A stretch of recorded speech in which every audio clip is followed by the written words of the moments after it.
존경하는 의장님을 비롯한 선배 동료 의원 여러분, 시장님과 교육감님 그리고 관계 공무원 여러분, 국민의힘 비례대표 박용희입니다.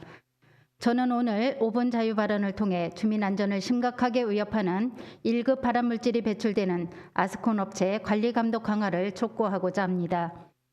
아스콘은 원유를 정제하고 남은 찌꺼긴 아스팔트유와 골재를 섞어 만드는 생산 과정에서 복합 악취와 황산화물, 질소산화물 등 대기 오염물질을 비롯해 세계보건기구가 1급 발암물질로 지정한 벤조피렌, 포름알데히드, 벤젠, 아세트알데히드 등을 유발해 건강에 치명적인 문제를 일으키게 됩니다. 1980년대 아스콘 산업 개막 이후 새로운 환경 규제가 생기기 전까지 아스콘 생산업체는 특정 유해 물질이 발생하지 않는 제조시설로 분류되었습니다. 하지만 아스콘 공장 인근에 주거단지가 들어서면서 아스콘 공장의 소음과 냄새에 대한 민원이 줄기차게 이어지고 발암물질이 배출되어 주민 건강에 위협받고 있다는 언론 보도가 잇따르면서 사회 문제로 부각되기 시작했습니다. 이에 환경부는 대기오염물질 배출시설 배출 기준을 평균 30% 강화하고 벤조피렌을 포함한 특정 대기유해물질 8종에 대한 기준을 마련하는 등의 대기환경보전법 시행규칙 개정안을 2020년 1월부터 본격 시행했습니다. 개정안에 따라 방지시설을 설치하지 않고 특정 대기오염물질 배출 허용 기준을 초과해 배출하는 아스콘 사업장에 대해서는 6개월 내에 조업정지 명령, 공장 허가 취소 또는 폐쇄 명령을 할 수 있습니다. 하지만 관계기관인 환경부와 지방자치단체의 관리감독 소홀과 아스콘 업계의 미온적 태도로 규제 강화가 유명무실한 상황입니다. 전국적으로 510여 개의 아스콘 업체가 있고 대전, 세종, 충남에는 70여 개가 운영되고 있습니다. 세종시에서 가동 중인 업체만 해도 9개가 있는데 이 중 연간 대기오염물질 발생량 80톤 이상인 일종 아스콘 공장이 주거지와 인접하고 있고 반경 700m 내에 학교가 있는 곳도 있습니다.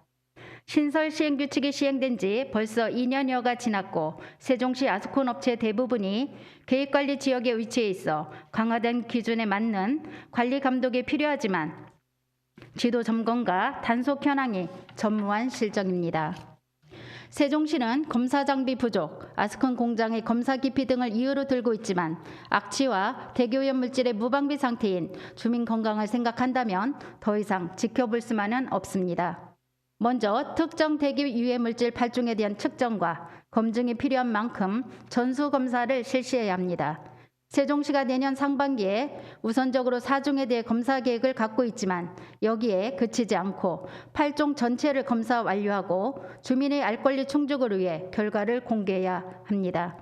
이에 따른 인력과 장비 등을 보강하는 구체적인 계획도 함께 수립되어야 할 것입니다. 또한 현실적으로 아스콘 제조 업종에 최적화된 대기 악취 방지 시설이 마련돼 있지 않아 어려움이 있는 부분에 대해서는 전문가의 기술 컨설팅을 통해 기존 시설에 대한 대책을 마련하고 사업장별 적정 여부 검토에 대해 시 차원에서도 지원할 수 있는 방안을 마련해야 합니다. 배출 저감 시설 기술 개발과 설치비 지원 관련 모범 사례로 꼽히는 인천 서구는 아스콘 친환경 설비 민간 공동 연구 개발 업무 협약을 체결하여 아스콘 업체는 기술 개발로 설치 비용을 낮추고 지자체는 선제적 행정력을 통해 실용화를 꾀하고 있습니다. 인천 검단사업단지에는 17개 아스콘 공장이 밀집해 있어 환경부에서 추진하는 광역단위 대기 개선 지원 시범 사업에 선정되었는데 세종시도 상황에 맞는 개별 사업장 단위 분산 지원 방식을 강구하고 정부 차원의 지원과 연계할 수 있는 방안을 마련해야 합니다. 마지막으로 규제와 혜택을 적절히 활용해 시에서 아스콘을 발주할 때 대기오염물질 배출 방지 시설이 설치된 아스콘 공장에 가산점을 부여하거나 물량을 우선적으로 배정하는 방식을 고려할 필요가 있다고 생각합니다. 무엇보다도 주민들이 안심하고 생활할 수 있는 환경 조성이 우선입니다. 실질적인 지원과 지속적인 관리 감독을 통해 악취와 대기오염물질에서 벗어나 보다 쾌적하게 숨 쉴 수 있기를 기대하면서 오늘 발언을 마치겠습니다. 경청해 주셔서 감사합니다.